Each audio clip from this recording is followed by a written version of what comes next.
This podcast discusses paranormal activity and other topics some might find disturbing. Listener discretion is advised. Now you do your cold open. I put you on the spot. You did. You usually just spit something out. Like, your tits look good. Like, you have nothing. You are speechless. I am. You know, it took a minute to get here, to this moment.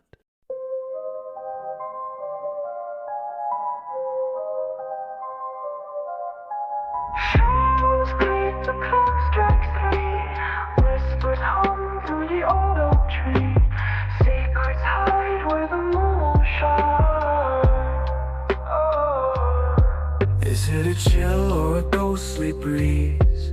A knock, a tap, what do you believe?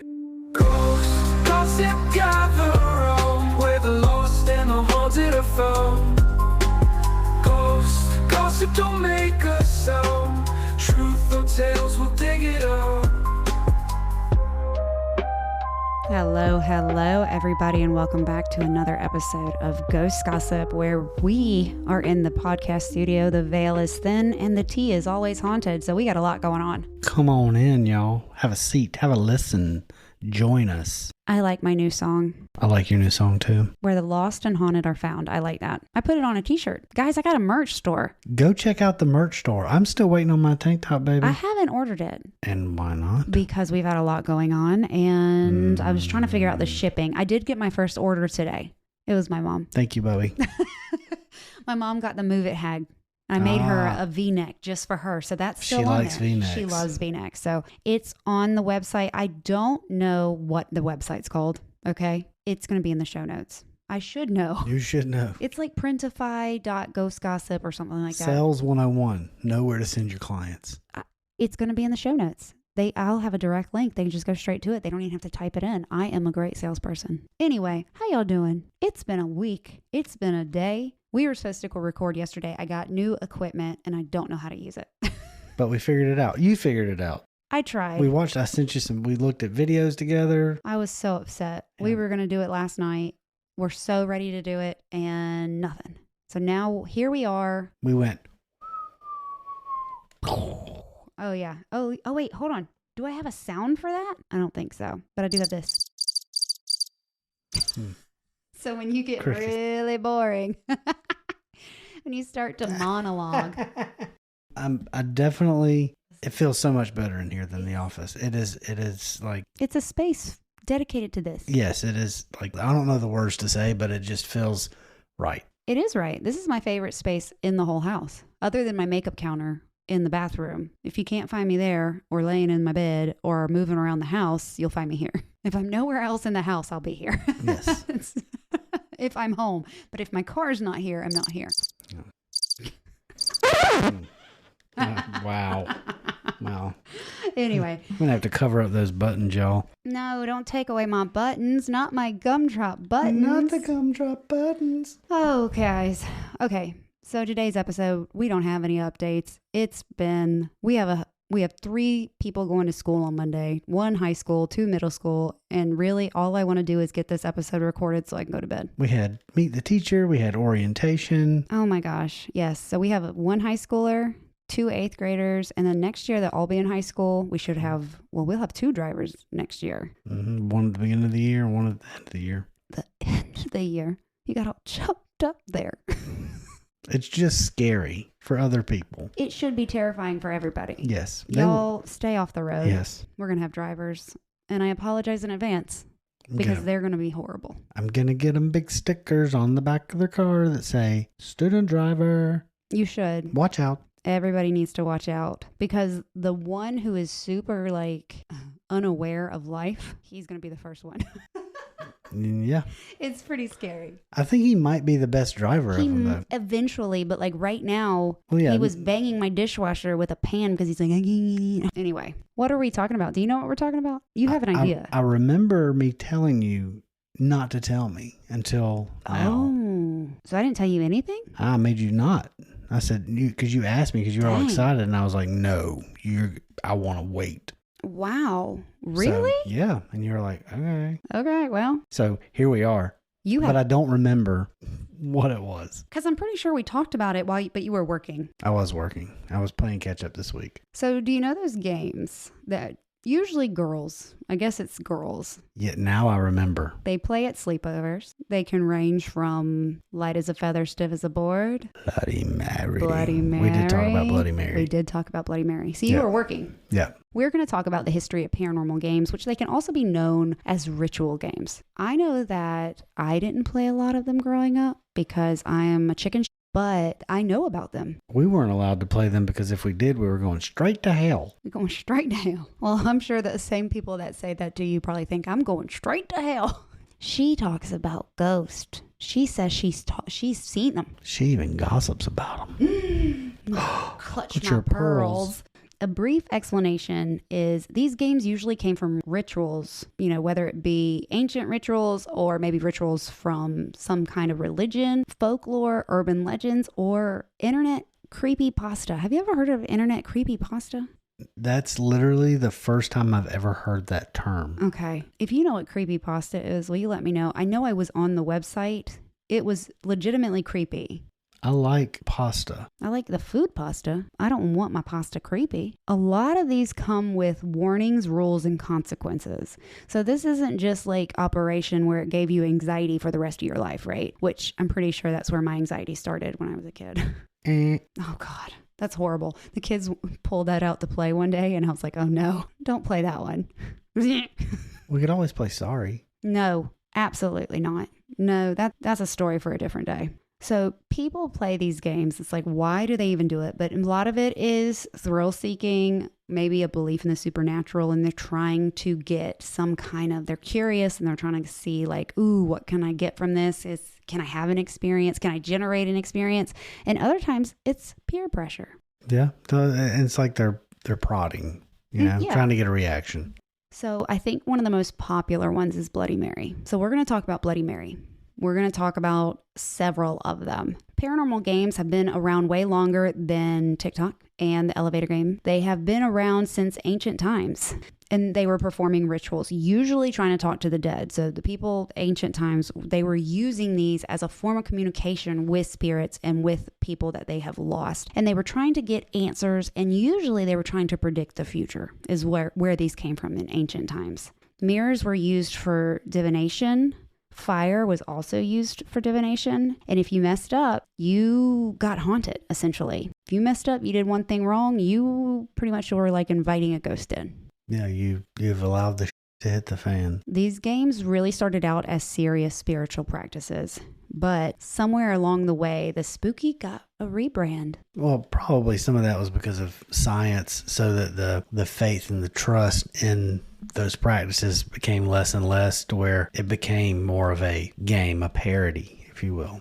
Well, it says here, so I was doing some research. It said, fast forward to the 1800s, enter the Victorian era, where ghosts became trendy. That's right. Ghosts were trending in 1800? Yes. Really? That was very big. Ritualistic, supernatural, paranormal was very trendy back in the 1800s, the Victorian age. So I would have been trending back then. Hashtag ghost gossip. But you couldn't show your ankles. Sexy ass ankles. At least I don't have cankles. I have definition on my ankle region. Yeah, you do. So it said velvet curtains, candlelight, people in lace gloves sitting around a table. Like, Madam Hazel, are you there? Tap once for yes, twice for no. Which is funny if you think about that. Tap once if you're there for yes, but tap twice for no. Doesn't that just contradict itself? Because if you're tapping, therefore you are there. Yeah. So I was using my dowsing rods the other day, and I did that. Like, if you're here, cross it for yes, but if you're not, open it for no. And I was like, never mind. If you're not, you won't move him. Yeah.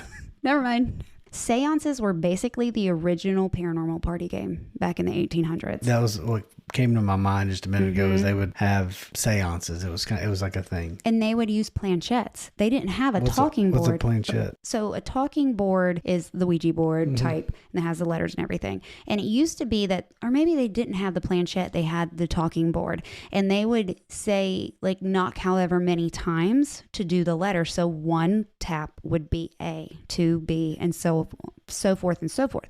Well, then the planchette came as an automatic writing tool.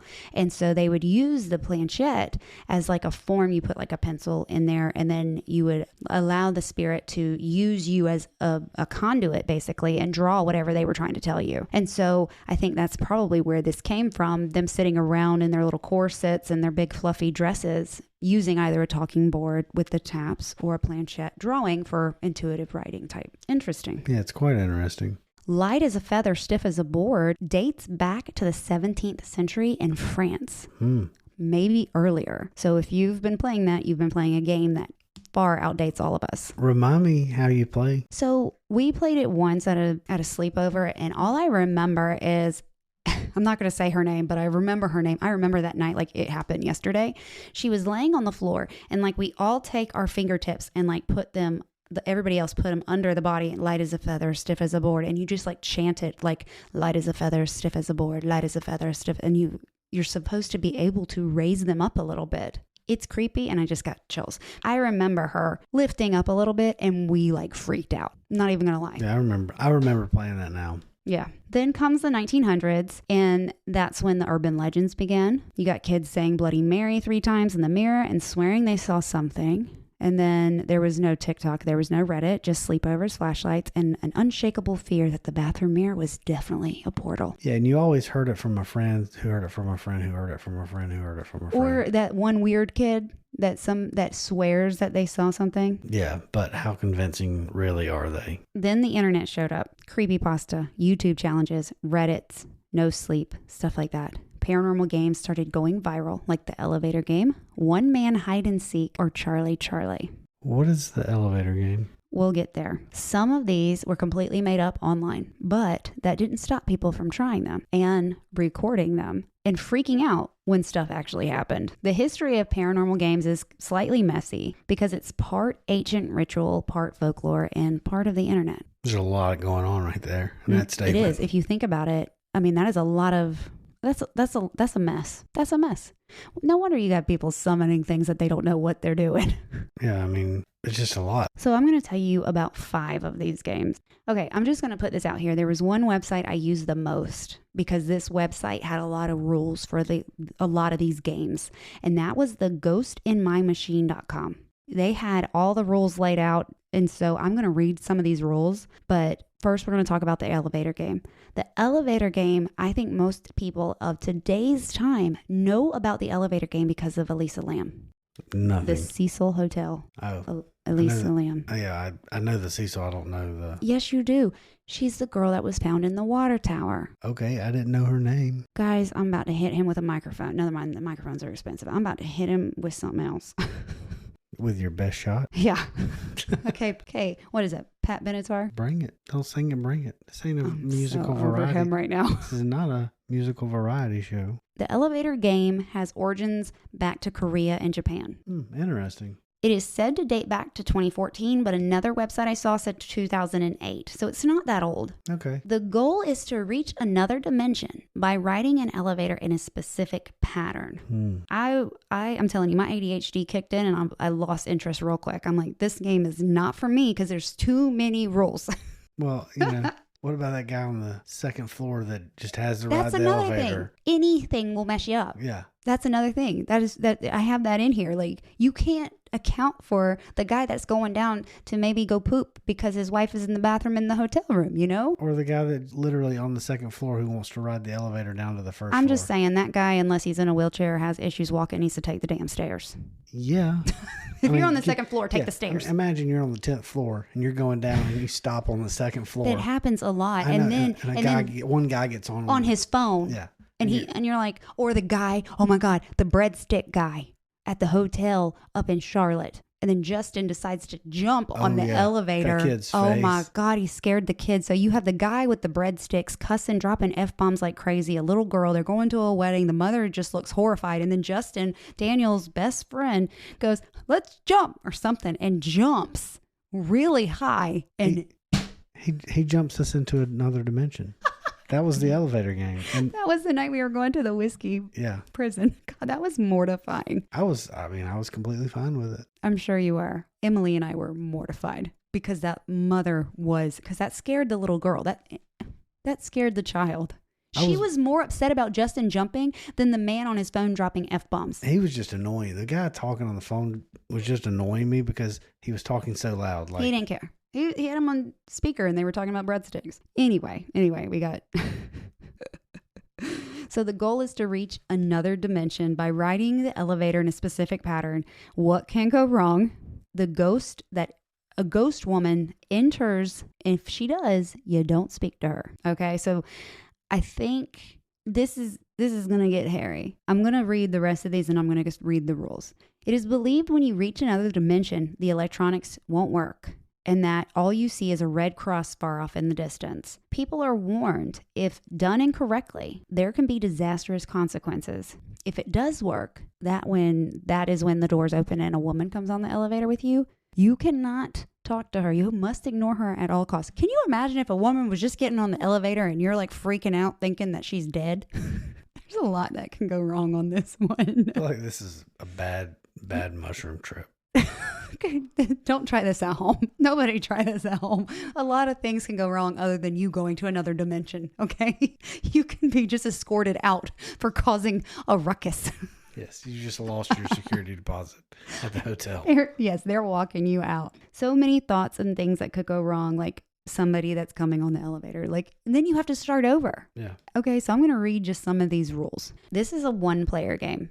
So this is not like a sleepover game that you play with your friends. If you have a group of people, you're doing this one at a time, which is even more horrifying. Yeah, who has time for that? I don't know. You must be in a building with at least 10 stories. That was one of my first questions was, is there a minimum height floor count? You have to be in there with at least 10 stories high, and the elevator has to be capable of going to all 10 floors. Ah. You know, some of the elevators in New York, you have to get off one to go to the other to go up. So that elevator has to go all the way up. All the way to every floor. Yes. So venturing out, you begin at any time. There's not like you have to go at 3 a.m. or anything. You enter the chosen building and proceeded directly to the elevator. You call the elevator using only the up button. If a down button is present, you don't touch it. You're only going up. When the doors open, enter the elevator, and you must enter on the first floor, and you must be alone. Like nobody else can be on the elevator? Nope. So if there's like a group of people, you might as well just wait for the next one. If there's a group of people, y'all just need to go back to your room and go to sleep. Do not proceed if anybody else is getting on the elevator with you. You press the button for the 4th floor. When the elevator reaches the 4th floor, do not get out. Instead, you remain in the elevator. Then you press the button for the 2nd floor. When you reach the 2nd floor, do not get out. Instead, you remain on the elevator and then you press the button for the 6th floor. Then you go to the 6th floor and you don't get out, and then you push it and you go back to the 2nd floor. And once you reach the 2nd floor, then you don't get out. On none of these you get out. You just stay your ass in the elevator. And then you push the button for the 10th floor.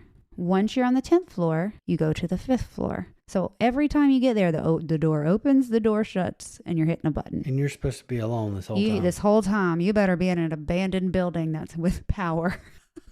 Or maybe in a seedy part of town that just nobody's coming. Off hours. Once you get to the 10th floor, you go to the 5th floor. When you reach the 5th floor, a young woman may enter the elevator. Do not look at her. Do not speak to her. She is not what she seems. Do not get out. Instead, you must remain in the elevator and press the button for the 1st floor.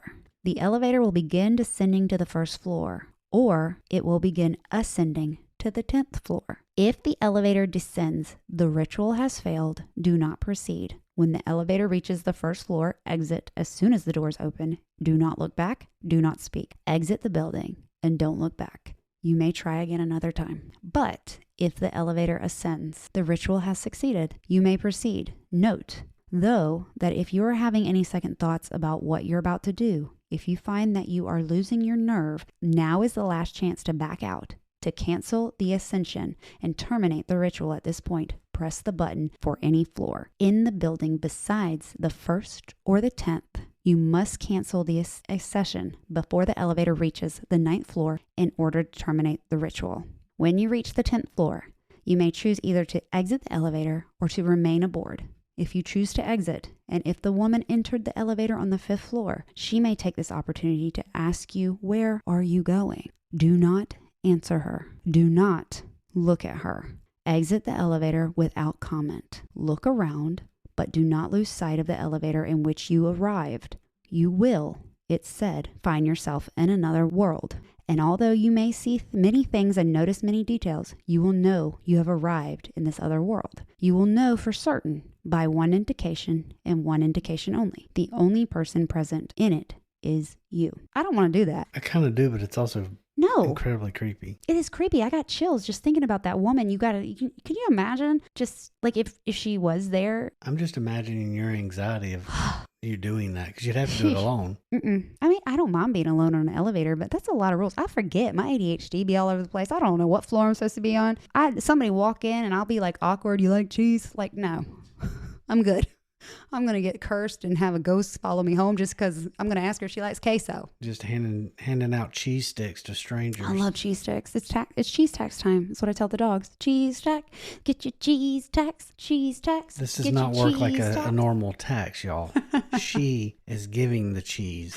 She's not taking the cheese. Giving all the dogs the cheese. And she calls it a cheese tax, which I don't understand, but it's incredibly cute and I love you for it. The dogs love it. Okay, so I did find a Reddit user with this story. Okay, so this episode might get a little long. I might have to break it into 2 parts because it might get a little long because I wanted to read some of these people's stories. And I'm sorry, some of these are creepy as shit. So this is Complex Situation 20. I'm going to have all these linked. And so the rules that I just read came from that website that I noted before I started. He says, I'm guessing it's a he. I first read about the elevator ritual from some guy on Reddit. I don't know if he really experienced what he said he did or just made up the whole story, but it made me interested in the subject.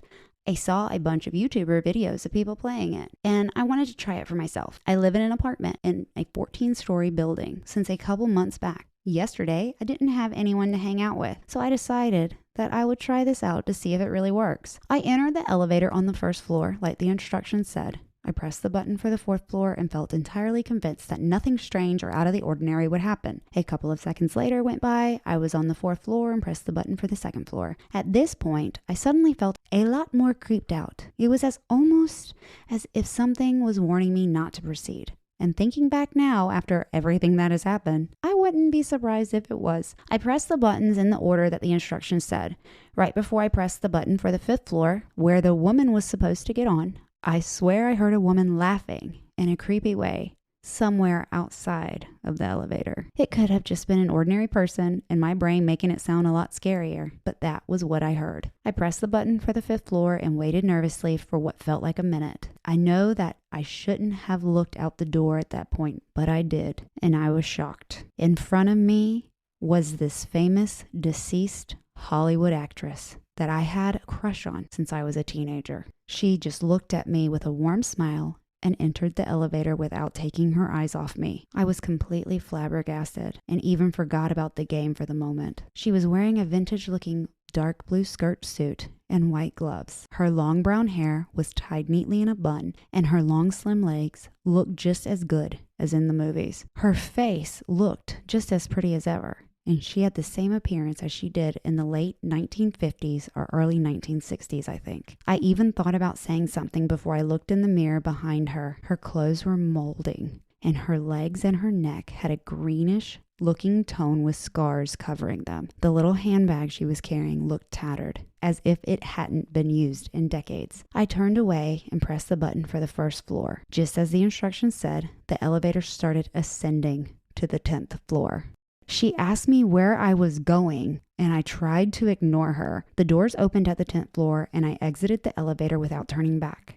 The first thing I noticed was that the hallway was a lot darker than the other ones. I looked out the window and noticed that it was nighttime. When I entered the elevator a couple minutes ago, it was 3 p.m. and completely bright outside. I saw a small red cross on the top of one of the buildings, just as the instructions said. I didn't see any people or any lights. Everything was covered in some kind of mist, and I couldn't see my legs or feet because of it. Thinking that this was enough and that I should go back, I turned around and noticed that the doors to the elevator were still open and that the lights were on. I heard a faint giggle coming from over there. For a moment, I thought I had no escape, but I decided that I should get on the elevator from another floor. I hurried up the stairs in complete darkness while having the terrible feeling of someone or something chasing me from behind. I tripped over the stairs when I reached the 11th floor and probably hit my head on the wall. I think I passed out, but the thing is I woke up on my bed in my apartment. Everything seemed normal. I looked out the window and the sun was shining. People were walking down the street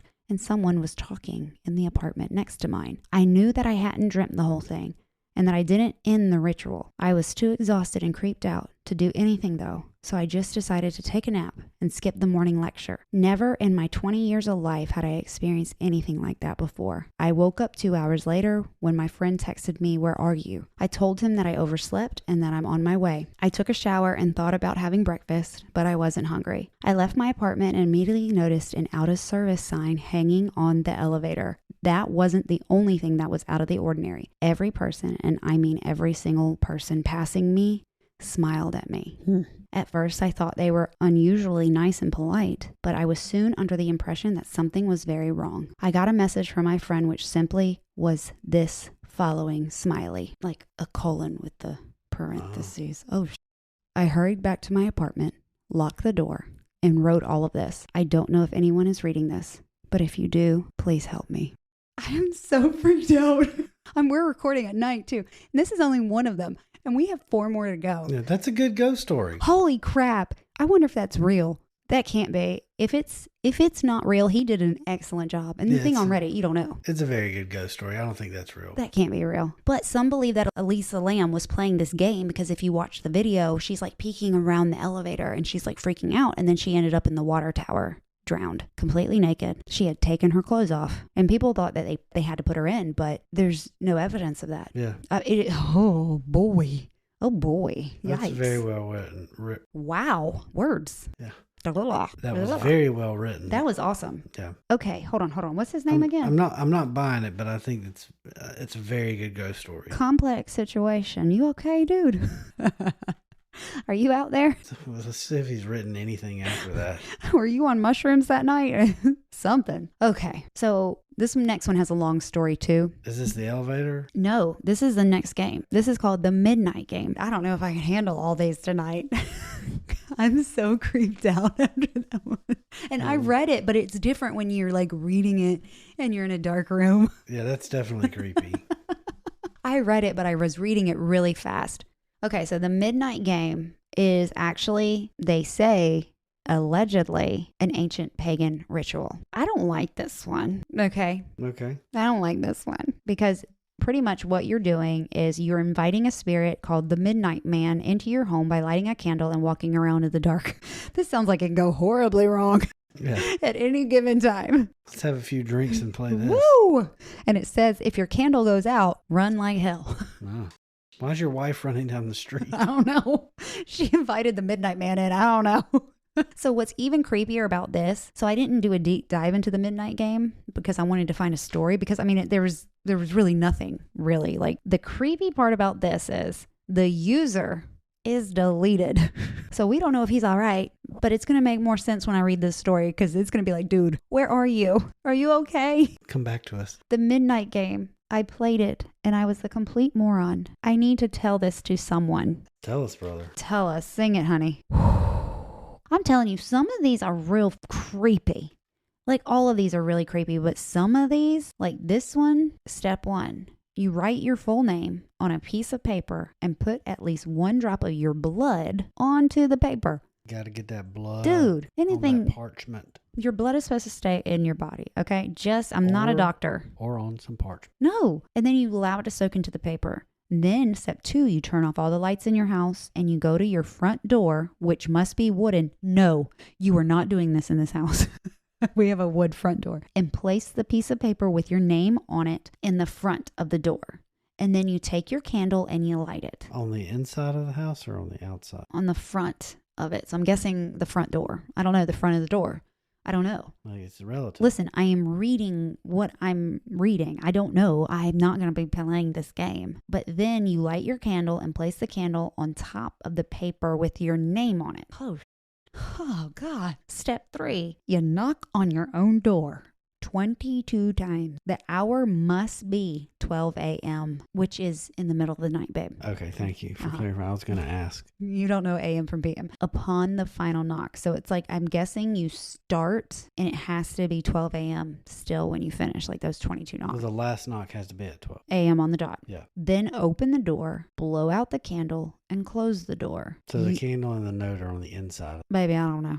We might have to watch a YouTube video. I don't know. You have just allowed the Midnight Man into your house. Immediately relight your candle. And this is where the game begins. You must now lurk around your own completely dark house with the lit candle in your hand. Your goal is to avoid the Midnight Man at all costs until exactly 3:33 a.m. Is he trying to blow your candle out? Should your candle ever go out, that means the Midnight Man is nearby. You must relight the candle within the next 10 seconds. If you are unsuccessful in relighting the candle, you must then immediately surround yourself with a circle of salt. If you are unsuccessful in both of these, the Midnight Man will then induce a hallucination of your greatest fear, which will last until 3:33 a.m. If you are successful in creating the circle of salt, you must stay within the circle until 3:33 a.m. You must continue until 3:33 a.m. without being attacked by the Midnight Man or being trapped within the circle to win the midnight game. The Midnight Man will leave at 3:33 and you will be safe to proceed with your morning. I don't like that. I think we should get the kids to play that. No. Sleepover. Yes. No. Yes. No. We are not inviting no Midnight Man into this house. The only Midnight Man allowed is you. I don't believe in the Midnight Man, but I would love to play it with the kids. No. I think they would just completely lose their You would minds. scare them so bad. Yes, it would be a core memory. Okay, well, let me read you the story. Core trauma. Yeah, core trauma. God almighty. Can you imagine? They'd pee their pants. So this guy, I don't know if I can read all this. This is like, I'm going to have to. Oh my gosh. I didn't know any of these. No, well, I know one. I know Bloody Mary, but I didn't know these. I know the elevator game because of Elisa Lamb. See, I had no idea about the elevator game. So this is by a deleted user. I'm going to link this story. We don't know if he's okay. Okay? We don't know where he is. He said, okay, so a while ago, a friend of mine sent me an intriguing URL saying, I suggest we do this sometime. Of course, I'm talking about the Midnight Game, which everyone here in Reddit No Sleep has known for a couple of years at least. If you're unfamiliar, he has been so kind to link the rules to the Midnight Man. For those of you who don't want to read, which I so happily read the rules. The gist of it is you write your name on a piece of paper, put your blood on it, light the big candle, and put them both in front of your wooden door. So I can't figure out if you're like just standing in front of your door, like on the inside of your house. As the time's near midnight, you start to knock on your own door 22 times. The 22nd knock has to be the stroke of midnight. And then you blow the candle out and relight it. During this is said to invite in the Midnight Man into your house and must walk around in complete darkness with the candle as your only source of light. If the candle goes out, it means he's near, and you have to light your candle within 10 seconds or make a circle around yourself with salt and stay inside of it. Other things that can happen are the room can go cold, you could hear a whisper, or even see a humanoid figure as you're walking around. The Midnight Man. This continues until 3:33 a.m., whereupon, if you're done everything correctly, you have won the game. If you lose, there are threats of insanity or even death. Okay, I didn't see that in the rules. No. And I was wondering, like, if you win, what do you actually win? I guess your sanity. I don't know. I'm screwed. There's only a downside. There's no upside to this. Yes. You win the midnight game. Good for you. You can also win by not playing this game. Yeah. Boom. Same outcome. Same outcome. A couple other things to mention. I have seen renditions of this where it is said the Midnight Man will make you hallucinate your fears. From the experience I had from 12 a.m. to 3:33 a.m., I think that part was not super integral to my experience, or I didn't up bad enough to hallucinate. Also, it is taken as direct provocation to try to chide the Midnight Man. I'll explain my colossal up a bit further down. What does chide mean? For us stupid people. Chiding is kind of make fun, poke at Oh, it. poke at it. Provoke. Provoke is a much better word, dude. I, like most generic Redditors, don't have any belief in the supernatural.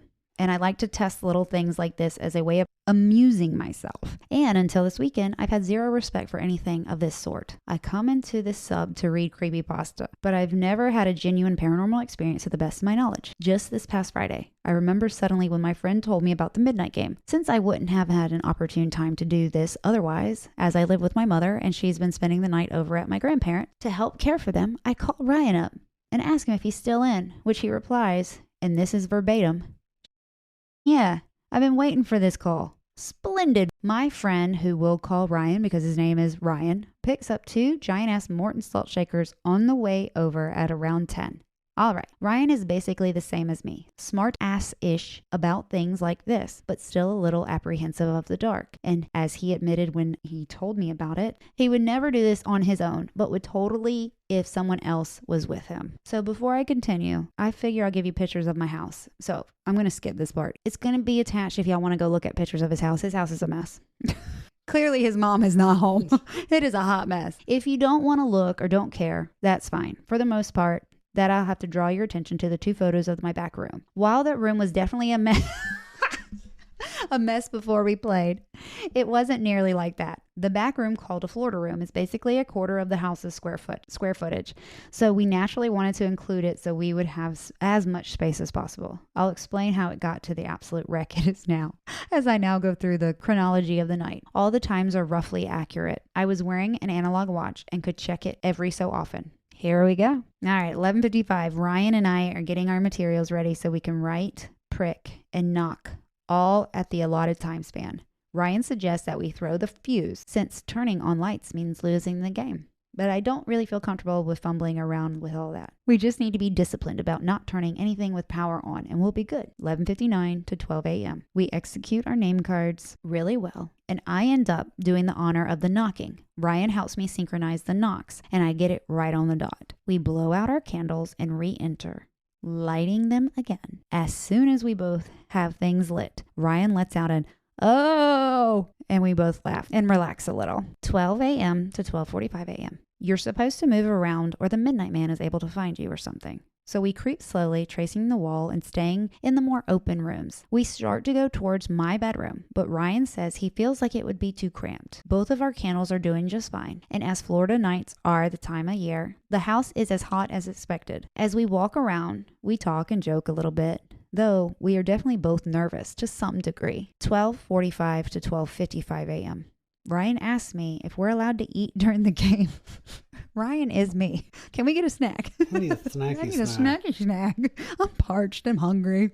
I need a snack. I actually didn't have a clue and told him to go for it if he can avoid opening the fridge, since I'm sure the light would disqualify us from the game. I actually don't know what he ate because I forgot to ask and was distracted, but what he said when he came back to living room. With a mouthful, he said, "When is this nightman supposed to arrive?" And GD, I wish he hadn't said that because I reply with, "Nightman, that's," and in that moment, I regret more than anything. I began to say, "Dayman, champion of Nightman." "Oh," Ryan chimes in.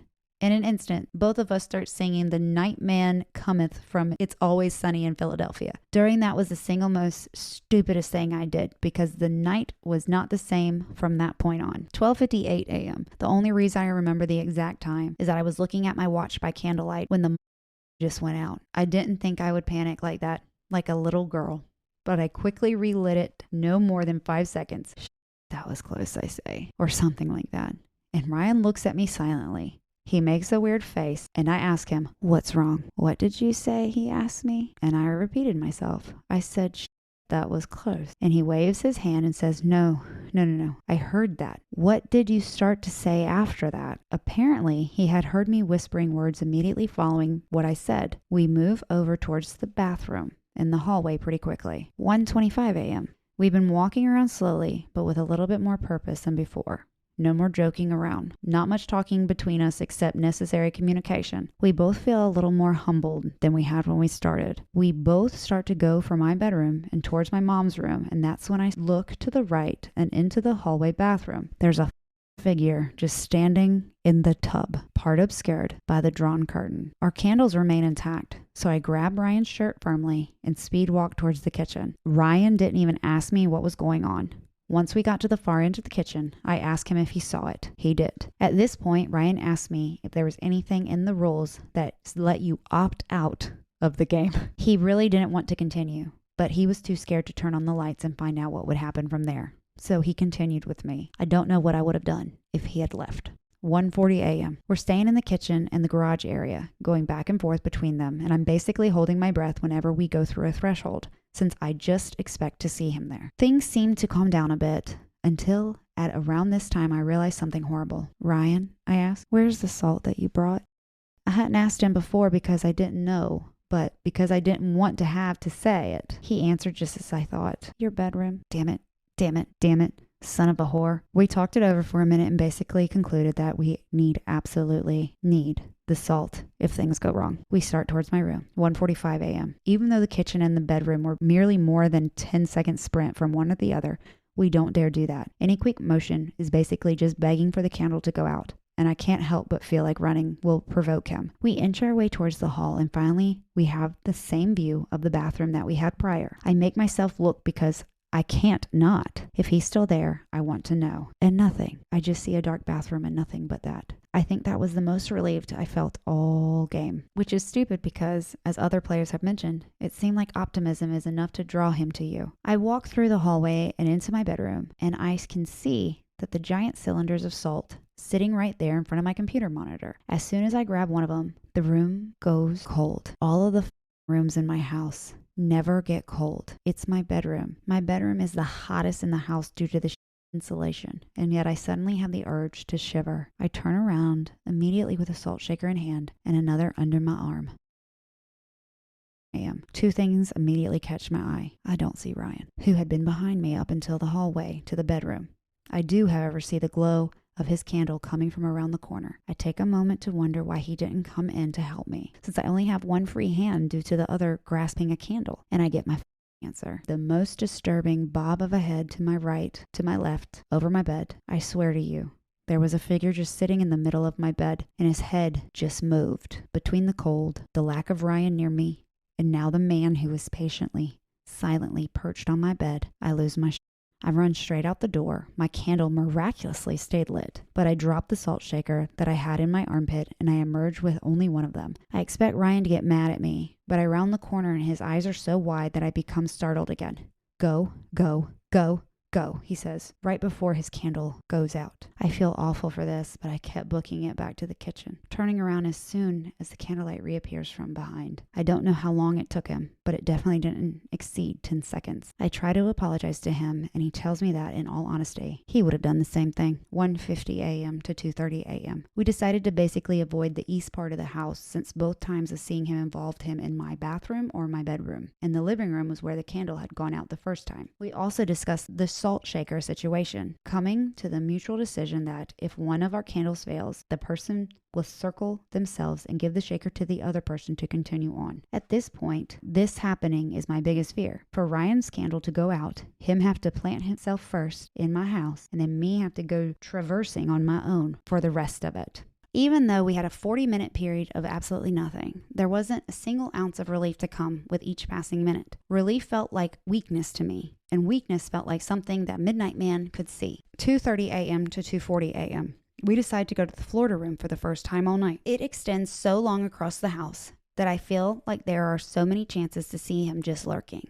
But I feel like staying in the kitchen and garage and dining area is going to do us in. So we enter. We have a tiny bit of light coming through the terrace windows from streetlights on the avenue next to us, but it is barely a glow. The room is still very, very, very much dark, and we do the only thing we can think of: pace up and down slowly, hoping that the last hour will go well. 2:45 a.m. If you looked at the pictures, you'll see that there's a futon at the end of the room. Ryan and I sat on it to rest for a few minutes, since we'd basically been on our feet since midnight. Like an idiot, I let myself get hopeful at what time it was, how we had done with the nonsense in a really short period, and how we survived the... He's right there. I look up and see the blinds parted just a smidgen, and before I can even look up again, I see the dark figure. I get off the bed and dart straight ahead. I run to about halfway through the room, and the most terrifying second of my life, something comes crashing down on me. My overactive imagination can only assume one thing: The Midnight Man materialized through the glass slider and pounced on me like a hunter from Left 4 Dead. But after a second or two, I realized that what's on me is flat and scratchy. Ryan shouts out from behind me. At first, I assume it's because he saw me get hit by the chunk of ceiling that had just swiped the side of my head. But no, his candle has gone out again. Still holding mine, I turn, a great deal of pain still on my mind, to see him booking it towards me. Light your candle, I yell. But he doesn't respond to that. I notice now that he isn't even holding his candle anymore, but the salt shaker. He does something that I never even thought of. He starts to pour the salt around the both of us and a boundary that seems to connect just fine. And it's absolutely huge. Even though I have a lit candle, I'm inside with him. And his face absolutely looks horrified. I have a brief terror of, now I have to go play by myself for the rest of the night, which is followed by a sudden realization. No, I don't. And I blow out my candle. 2:50 to 3:33 a.m. Oh Christ. I almost didn't even want to talk about this part. The first thing my mind conceives upon blowing out the candle is that I made a really fucking stupid decision. This is followed by reminding myself that I'm already in a salt circle. And Ryan even says to me, Good. I'm really glad you did that. The two of us are just sitting on this disgusting floor. The salt boundary honestly looking more of an acorn than a circle, but there aren't any gaps. We sit, and there is nothing but complete silence. My pupils are still getting cozy with the idea of dilating after all the candle time, but I swear I'm seeing movement over on the futon where we had been. I don't ask Ryan to turn and look with me. I just want it to end. Throughout the nearly 3/4 hour we spent in the cramped salt acorn, we both got chills in completely separate times. I heard her whisper, no, like a mantra for about 30 seconds. And when I look up to confront Ryan, I'm horrified to see that he isn't the one saying it. By the time the watch hit 3:33, we hadn't moved. We didn't leave the damn thing until at least 3:40. Both slowly and silently, we got up, turned every light in the house on. The afterword of the whole experience, I went to the bathroom to see what kind of mark that piece of ceiling had left. Wait, what kind of mark that? Okay, so he got hit in the head with a piece of ceiling. As you could see, the piece of the ceiling that fell was clearly part of an already deteriorating room. The rest of the ceiling had fallen last summer, but there was no activity back there since. The fact that another large chunk would just fall while we're playing the midnight game right after seeing him and right as I am underneath it is horrible. It has been a few days, so it isn't nearly as bad as it was, but the small gash has left. I had horrible nightmares for the past 2 nights. Horrible. People I know in places from my childhood. They'd be talking to me normally and calmly, and then suddenly their eyes and pupils and their tongue is wagging, almost as absurdly creepy as the original Evil Dead, only realistic in a way that I can't and will not describe. None of my dreams have involved the Midnight Man, but I can't help but feel like I lost. He shouldn't have shared the same salt circle, because that was never verified as workable in the rules. I shouldn't have blown out my candle, even if I was in the circle. The circle was, as said, barely a circle. How the hell have past players managed to do the circle in the dark? I don't know if I'm being tormented or if I'm just paranoid. Ryan and I spoke the next day, and he had a nightmare as well, but his had to do with drowning and being resurrected and drowning again. Ew, that's horrible. I hadn't talked to him today, so I don't know if he had another bad dream tonight. Don't play the midnight game. Nothing about it is worth it. Update. He's taking some medicine. I'm getting sleepy. I'm really not sure what to expect. I know that I'm scared, and I'm glad I was able to at least share all of this with you guys. I should be good to update in the morning. Thanks all. I'm feeling as hopeful as one can be in this situation. Update. Hey y'all. Sorry I didn't reply yesterday. I was out doing things with the family, so I hadn't had a chance to tend to this, and I kind of didn't want to. The night of the date I posted this, I had another nightmare, and it was probably the worst one yet. No different from how I described the other nightmares, but I felt more scared than I ever once I'd woken up. After spending all day coping with it and talking to a few of my closest friends, I went to bed last night and didn't have any nightmares. I don't know for sure that it's all over, but simply not having a nightmare last night has me thinking that maybe I'm safe now. I want to thank each and every person who commented and read this. I don't know what I've done if I had bottled it up all weekend. I don't like that one. What did you think about that one? Don't let her spook you. She's sneaking in here. That one to me it didn't make me feel like creepy like the elevator game did. It was just like I guess I could feel how scared they were. I have seen figures before. Like usually it's not head on. It's like in the corner or whatever. And when you see them and then you look again and they're gone, it's already freaky, but you can like explain it away. But when you're actually playing a game and it's supposed to be chasing you, and then you have ceiling fall off and hit you in the head. Yeah, that's the thing. It's like, well, it's like y'all probably should have gotten that fixed. Yeah, I'm wondering, like, why is like part of your ceiling falling and you haven't fixed that? I mean, it's Florida, like it's not straight heat coming down. That one, it was creepy to me, but I guess that it was more realistic than the first one. Yeah, it was. You know, because it didn't seem like a well-written story, but that first one might give me nightmares. Yeah, that one was more realistic for sure. Yeah. That's funny, Ryan. Poor Ryan. Poor Ryan. Is Ryan okay? Somebody check on that boy. Somebody check on Ryan. I don't even know where Ryan is. Hopefully Ryan's okay because he seems super scared. Okay, so the next one's Bloody Mary, which I think is the most well-known one. Ryan forever is carrying salt. Oh, Ryan has salt like everywhere. Yeah, Ryan has bought stock. He's about that salt life. He's about the salt life, but the actual salt instead of the ocean. All right. Ryan just walks around spreading salt circles everywhere. He has mastered the circle. It is no longer an acorn. Okay, so Bloody Mary, classic childhood dare. Say your name 3 times in the mirror. And so the origin is actually, I found 3 different options for an origin. Bloody Mary, a ritualized game popularized in the 20th century, was given the name for either Mary I of England, who was the first to rule in her own right, but to her critics has long been known only as Bloody Mary because she burned hundreds at the stake for Protestant heretics.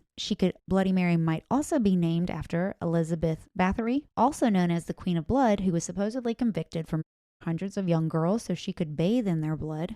I know that story. That one's dark. That was gross. What's her name? Hepatitis, anyone? Bailey Sarian, who is a YouTuber. Yeah. I think she did a full out deep dive on that one, and it is gruesome. Remember when I used to watch her every Monday? Mm-hmm. Makeup and Murder or something like that? And yeah, I think that was one of the last ones I watched because I was like, this is too much. Is she still doing? I think so. Yeah. I need to they're really good. They're really well done. I really like Bailey Sarian. And then the other one that she might be named after is Mary Worth, who was either a woman who killed slaves escaping on the American South or a witch that was executed in the Salem witch trials. But fun fact, none of the people executed in the Salem witch trials were ever witches. So I don't think it was that one. I think she was probably named after one of the 2 Bloody Marys. Yeah. Okay. So I couldn't find the actual start date of when Bloody Mary began, but in the 20th century it was popularized. It became a form of divination that young women would play by holding a candle in a hand mirror. Then this sounds very dangerous. Walking up a staircase backwards while holding a candle. Okay. And a mirror. So they're holding the candle in the mirror, looking outwards, walking backwards up the stairs in a dark house, just trying to catch a glimpse of the face of their future husbands. But if they did not see a face, they either saw nothing or a skull or the face of a grim reaper, that meant they would die before ever getting married. Oh no. No, I must get married, man. If that's the worst thing that happens, you don't see some man's face in your mirror, I think you're doing all right. Take it from me. I've been married a few times. You're all right, girl. Go make something of yourself. Get a cat. They'll only break your heart once, and that's when they cross over. Anyway, maybe I need a shirt. Get you a cat instead of a man. He'll only break your heart once. Daniel's like, no, I don't like that shirt. Okay. Somewhere along the lines of Bloody Mary, from the mirror, the staircase, and the candle, it turned into a game that mostly young girls, but I think some men have played it. Some boys have played it. I think the story is actually from some boys that played it. And they usually played at sleepovers after somebody chants her name repeatedly in a dimly lit room. Some say that you only say her name 3 times, and others say you chant up to 47. That's exhausting. Yeah, I've only ever heard it's 3. That's what I have, but I'm just, I was reading all these websites and there's multiple versions. There's a ton of, because this has been passed down God knows how long. And some countries might be different, some different versions or whatever. Some say that if she appears, she is a corpse, a witch, or a ghost and is covered in her own blood. Yuck. So this story comes from Reddit as well. I will link it, but the user has also been deleted. So no user to cite here. Just wanted to share my experience here. I realize that Bloody Mary is typically a schoolyard legend perpetuated by dares and fears, but I had my own experience when I was younger. Me and my brother were desperate to have any kind of paranormal encounter, and we both figured Bloody Mary would be the easiest way to do so. We went into the bathroom, locked it, and prepared ourselves for anything to happen. We said Bloody Mary 3 times and waited, hearing nothing and figuring we'd have to say it 13 times. Around the 8th or 9th time we said it, we were interrupted by the saddest and most desperate sobbing coming from a woman. The sound came from behind the shower curtain. It sounded like someone who has just experienced a painful loss. We looked at each other and he elbowed me to check it out, to which I fearfully tore open the shower curtain, finding nothing. The sound had stopped when I got closer to the shower anyways, and I figured I either had a close call or my brother was just messing with me. However, I do wonder how he would have made such a sound without the help of a smartphone or speakers that we have today. Just sobbing. Sobbing. Yeah. So the short story. Did she hear it or just her brother? They both heard it. Oh, okay. Yeah, because the brother elbowed the other sibling to check it out. Like, you look. No, you look. You know, yeah. So that was a short one. Have you ever played Bloody Mary? Mm-hmm. Did you have anything happen? I played in the half bath downstairs. No, I wouldn't show up there either if I was Bloody Mary, because I know your mama have a fit. Your mama have a full-blown fit if somebody come in blood. Yeah, run her out of the house with a rolling pin. I know. Why the hell are you making a mess in my house? Get. She would have gotten the blood out of whatever. She is a laundry queen. All right. So the next one, we're on game 4. Those first 2, man, kind of, whew. The next one's called, now this, I'm sorry, who the hell came up with this? The one-man hide and seek. This is horrible. This is horrible. Who, this person that came up with this needs their head examined if they're still alive. Okay? You play hide and seek with a possessed doll. What the hell? It involves rice, blood, and a bathtub. Okay. Yeah, it'll make more sense in a minute. I don't like this one. It has a warning. So, okay. Introduction. One-man hide and seek, aka one-man tag, is a ritual for contacting the dead. Spirits, which are wandering restless on the earth, are always looking for bodies to possess. In this ritual, you will summon such a spirit by offering it a doll instead of a human body. And so what I learned from Taylor, my friend Paranormal Teach, is usually spirits, if they are looking for a vessel, they usually will choose dolls because it gives them a face and it gives them a body. Makes sense. Warning. If you have psychic abilities, you may feel unwell or be prone to accidents during this ritual. So guess what? Guess who's not playing? This girl. I ain't playing. I want to play anyway. Come on. I want to play anyway. Things you need. A stuffed doll. It must have limbs. Rice. Enough to stuff the doll full. 1 needle and 1 crimson thread. You better know how to sew if you're going to do this one. 1 pair of nail clippers. 1 sharp-edged tool such as a knife, glass shard, or scissors. Who is using a glass shard? Okay, gangsta. Get a knife. Are you in the prison yard? Like, what the hell? Yeah. You playing in prison? You just lost all credibility with glass shard. Come on. 1 cup of salt water. Natural salt would be best. A bathroom with a bathtub and some form of counter. A hiding place, preferably a room purified by incense. And there must be a TV in there, I guess. That's a weird rule. I'm sorry. This is so crazy. To prepare, you take out whatever the doll is stuffed with and you take all the stuffing out and then you restuff it with rice. You clip off a few pieces of your nails and put them inside the doll and then you sew it up with the crimson thread. When you're finished sewing, tie up the doll with the rest of the thread. I guess you're binding the doll. You go to the bathroom and fill your bathtub with water and then you return to your hiding spot and put the cup of salt water on the ground. How to begin. You give a name to your doll. The name can be anything but your own. When the time, this one has a time constraint. They did not follow this because it says when the time is 3 a.m., say your name is the first it to the doll 3 times. Oh, that's creepy all in itself. Turn off all the lights in your house. Go back to your hiding place and switch on the TV. After counting to 10 with your eyes closed, return to the bathroom with the edged tool in your hand. Oh, you're about to cut somebody. Don't get a knife shard. A glass shard. Go to the bathroom and say to the doll, I have found you. Doll's name. So whatever you name the doll.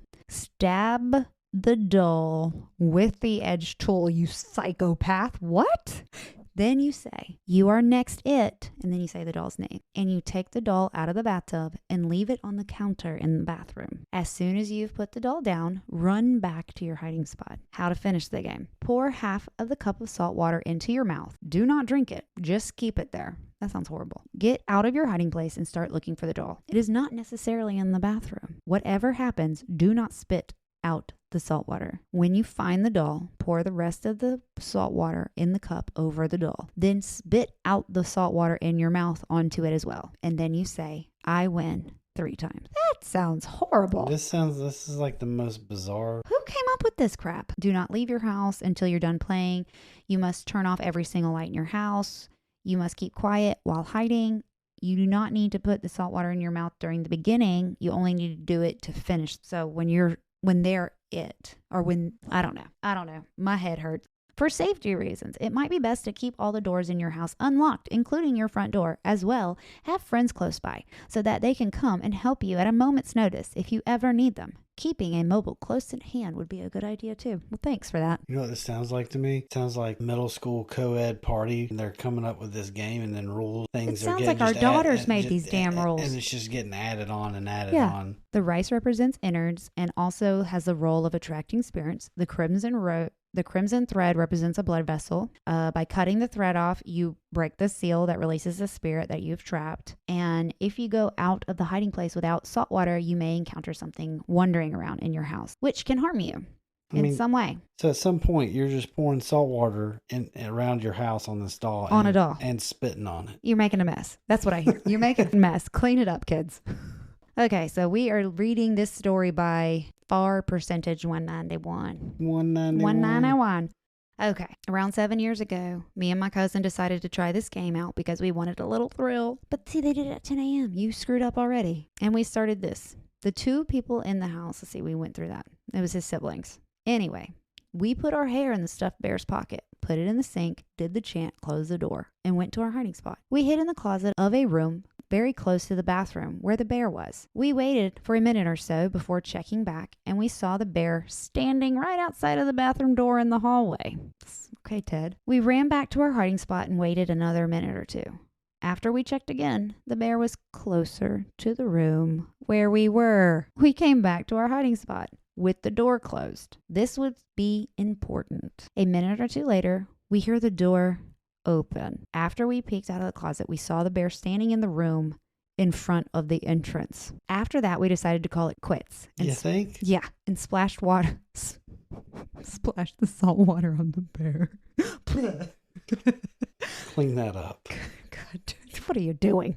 This is ridiculous. We just went on with our day after that. Nothing else happened. The reason why I still wonder if the game actually worked or not was because we broke a lot of rules. The ritual took place in the morning. We didn't sew the bear at all, let alone with registering. There were lights on in the house, and the ritual didn't even end properly. I didn't put salt water in my mouth just before ending the game. The main thing that makes me believe that this was legit, though, was the low likelihood someone else tampering with it. The sibling who was awake at the time didn't know anything about these types of games, and they were very addicted to the video games at the time, so I doubt they'd go out of their way to with us over what looks to be like a silly game. They also didn't know our hiding spot. I also didn't hear any footsteps before or after the door opened. I still look back at this experience and think whether or not it was actually real. And while I'm leaning more towards yes, there's still a lot of uncertainty. That's bizarre. All I can picture is like that little like bear like waddling. Like it's like this tall, just like looming over you though. Hello. I just see Ted. Yeah. Just a little stuffed bear. I see a smaller version that has like the stiff arms and the stiff legs. Something from Toy Story. Mama. Wait, I have one of these. Hold on, let's see if I have it. Come play with me. No, I will not. Pass, hard pass. Spit water. Blah, blah, blah. If I catch my kids spitting salt water. Spitting anything, really. Clean this up. The game is over. Turning all the lights on. Yeah. It's 10 a.m. What are you doing? I can see their faces. Like they spit and then just. It's that 1,000-yard stare they give us when we're like, what are you doing? They have no answer. None. We're playing together. Come play with me, Daniel. So creepy. You're going to end up recording like this and playing in the middle of me. Putting it on Bluetooth speaker real loud. Oh, man. We've got to do that with the kids. Halloween. Yes. Oh, I have. That's good. Yeah, the kids would totally mind. We're doing that. All I can think is Halloween, putting it on Bluetooth. So I'm thinking just like a random Tuesday. We'll see Halloween. Well, no, we won't have the kids. We'll have Victoria. We can't scare her by herself. Yeah. But a random Tuesday. No, I gotta go to bed. It's got to be like a Saturday or something when we're up or something and it's dark. All the lights are off. They're not. I mean, they're not going to sleep quickly after we that. We can put it on the speaker in the living room.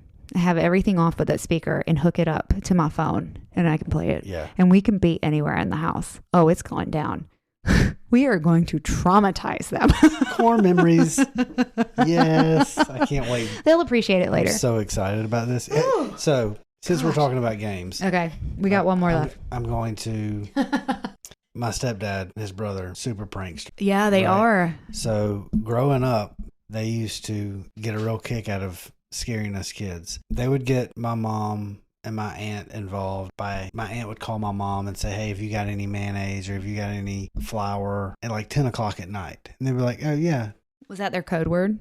Yeah, it was like, Daniel, go take this flour to... So I would have to walk across the yard. They're setting you up. You know, right next door. They're what, 100 yards apart? Yeah. Depends on what door you will go out of. Back then though, there was like trees. Yeah. It was open, but it wasn't open like it is now. Right. So one night I'm walking over there. My uncle has on a Jason ski mask and chases me through the yard with a chainsaw. I would have peed my pants. So that was another good one. It was Halloween. We used to do bonfires, shoot fireworks during Halloween. So my stepdad had the old floor speakers with the stereo, you know, he would put them outside and play music. Well, he had gone in and on one of those little voice recorders, let the tape go all the way to the end and then recorded him talking like with a rag over it, calling our names. So we're all standing there at the bonfire and then all of a sudden we start hearing our names being called.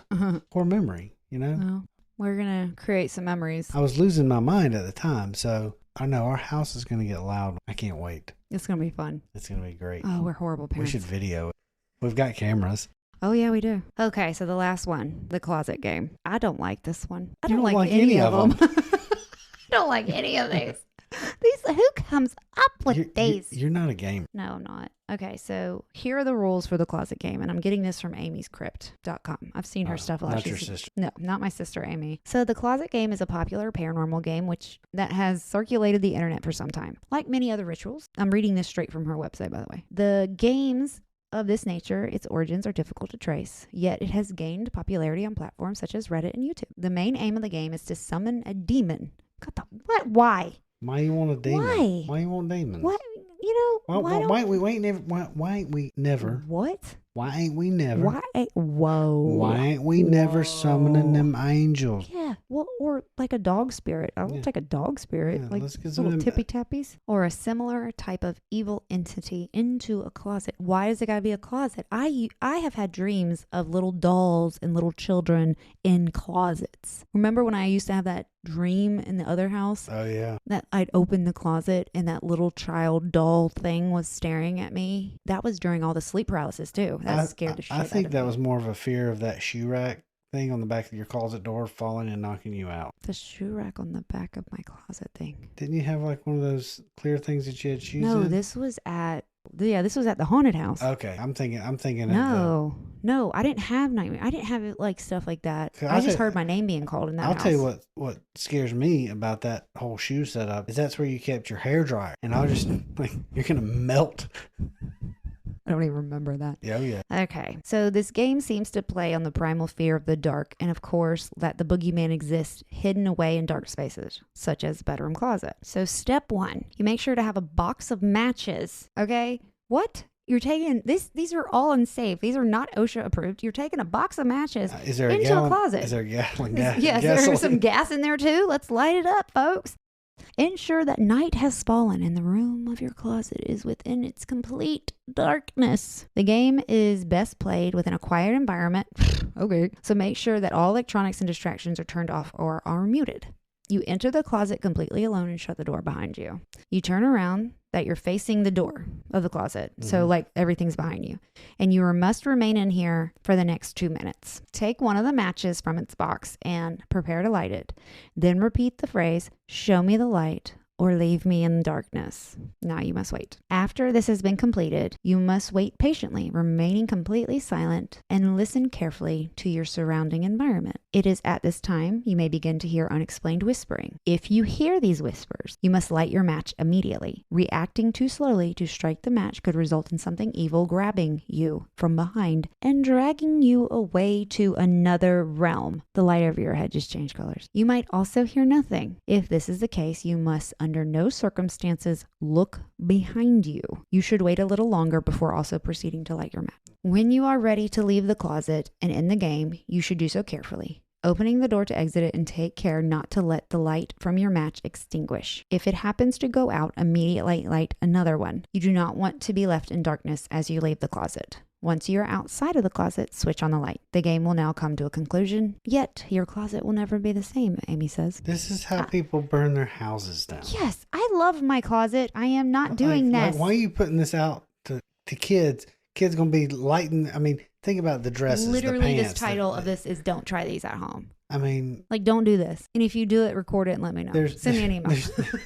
There's definitely, have you ever gone and like sat in a closet with the door closed? Have you ever done that? I mean, I'm sure when I was a kid I did, but not as an adult. But I do love my closet. I have an amazing closet. I don't have a door. It's creepy. I need a door. There's a creepy feeling when you go sit down inside of a walk-in closet with the door closed dark. That you feel like something's going to jump out of those clothes and grab you. Can I just say that literally where my studio is used to be an attic space. I have painted it the darkest form of purple, almost black. And I sit in here in silence with one light on, completely content. I'm a weirdo and I don't feel creeped out at all. I like small spaces that are dark. Yeah, but there's something different about a closet. Clothes hanging in there. It's different. I'm telling you, it's different. Okay. Well, I'm not going to, I mean, I can go sit in my closet. I'll be perfectly content. I'll have Mandy there. I'll have Mavis there. Luke will probably come in there. You'll probably come stand over me, and a kid too. Like all three of you would probably come in and like stare at me. Like, for sure. And then maybe Isaiah walk by and be like, what are y'all doing? What are y'all doing? Okay. Shake his head and walk away. Whatever. What are you doing? Can I turn my spirit talker app on? Okay. There's a plane. So this is a Reddit story. Me and my friends played the closet game. And her username is Muffin Tay. Muffin Tay. Muffin Tay. Muffin Tay. I hate paranormal games. That's how she starts. Yes. That's the cold open for this. Girls, same. When I say hate, I mean hate. For my 15th birthday, I didn't want to have anything big. I'm antisocial. Same.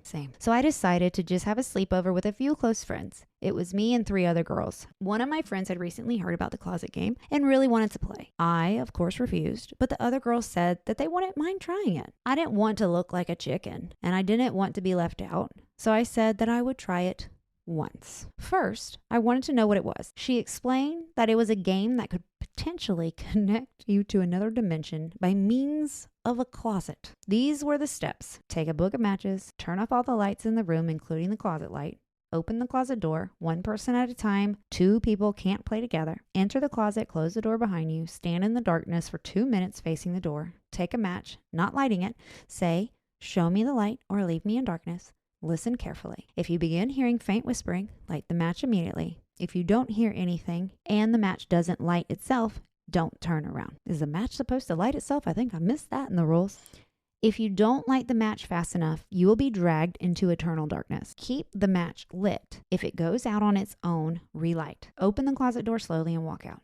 Don't turn around. From now on, whenever you open or enter your closet, the light has to be on. Wow. Okay. Because you just summoned some demon in there. I'm just thinking all these mama's silk dresses is messed up. Oh, man. I'm glad. Carpet's getting burned. You're going to have burnt holes in your carpet. Jesus.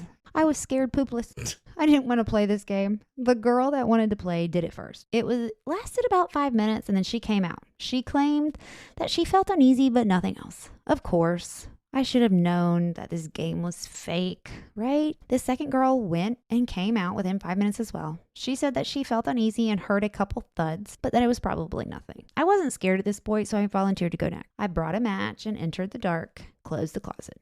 Shivers went down my spine and I started trembling. I lied to myself. I was scared. I stood there for 2 minutes and then said, show me the light or leave me in darkness. A minute passed and I was about to say it again when I felt cold fingertips brush against my arm. I had the urge to turn around, but I couldn't. Then I heard it whispering. I quickly lit my match. It was so hard to do because my hands were shaky. After I lit the match, I slowly opened the closet door and walked out, careful to not break the rules of the game. I dared not turn around. My friends looked at me expectantly, and I told them what happened. My friend that hadn't went yet was a skeptic and said that she didn't believe me. The other girls were convinced. The skeptic girl was the last to go, and she hadn't a trace of fear on her face. She went in, and we left the room until we heard her open the door again. Here's the thing. It took her 7 minutes to come out. Everyone before her, me and the other 2 girls, had only taken 5 minutes. When she opened the door, it wasn't slow. It was like she almost broke the door down. Her eyes were huge as she slammed the door behind her.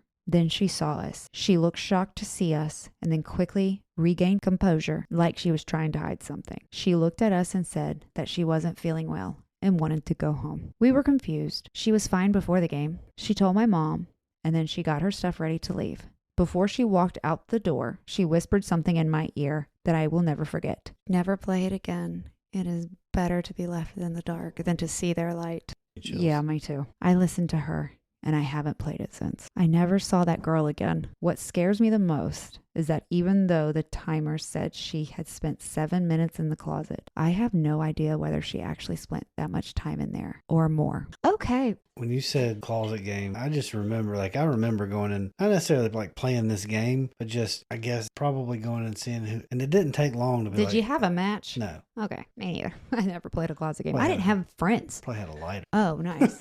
One of those metal ones that are the cool guys have, and they can flip them and they clink, clink, clink. No. One of the the cheap. The cheap ones, gas station ones. The real cheap gas station ones, the one that you can adjust the flame and get the flame big. Oh, nice. That last sentence, never play the closet game again.